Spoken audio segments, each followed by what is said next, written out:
Today is Sunday, September 13th, and this is my first time recording the Vaughan Williams oboe concerto.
Okay, recap.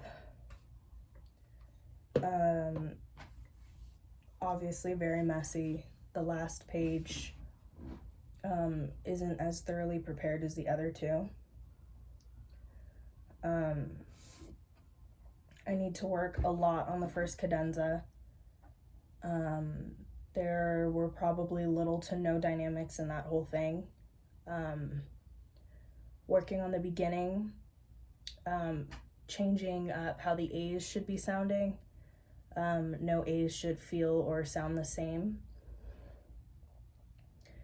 Adding more contrast throughout the second half of like the A section where it starts to have more movement, following the lines. That needs to definitely be something that I'm working on.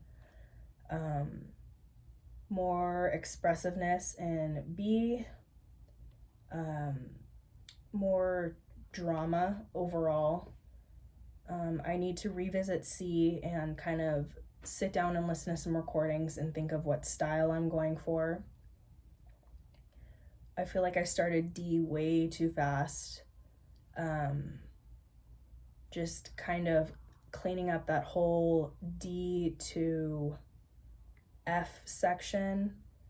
F is really where I start to feel the fatigue, so kind of going back and playing F to the end by itself and cleaning that up, especially this last page where I have pretty much letter H to measure 121, which is the last two stanzas of that page. Just cleaning up that whole section. I haven't been visiting that as much as I should. My goal is to have that last page cleaned up by the end of September. So I think for my first time recording this, it's not as bad as it could be. I'm not sight reading. There's just a lot of parts that I need to focus my attention more directly onto. So this is here for me to rewatch whenever I need to. And I'll see you on my next recording.